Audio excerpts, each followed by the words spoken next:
We're in the Black Hills, former reservation of the tribes.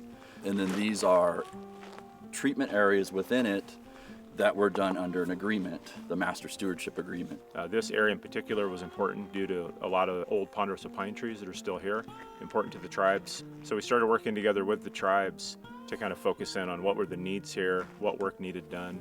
We have the result behind us here where we've got a lot of forest that is still green after this wildfire in extreme drought conditions. When the fire came running through, it was buffered by the prescribed burn areas. What it did is it wrapped around them and then back burned in. It moved through the understory, it burned up the base of the trees, but because these trees have such amazing fire adaptations, really thick bark, not a lot of branches close to the ground that can carry fire up into the crowns, it really just reinforced that open forest condition.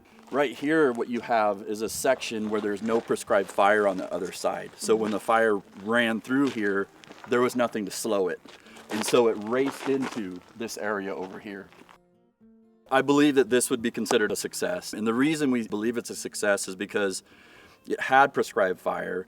So we removed enough of that vegetation so that fire wouldn't run naturally in a wildfire setting through here.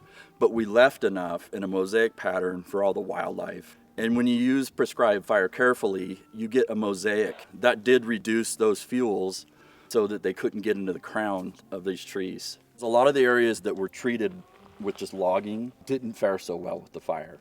But if they had logging and prescribed fire, it was a totally different story.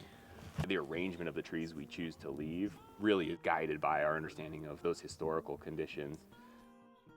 What's happening is fire's been gone for a very, very long time. So we've removed a process from the landscape.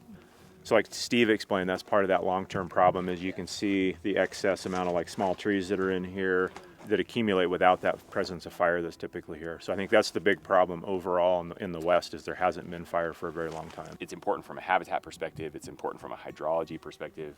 We're really just setting the stage or putting the forest back on a trajectory so that whether it's prescribed fire or natural wildfire, it's going to really start to reinforce that ecological function of the system.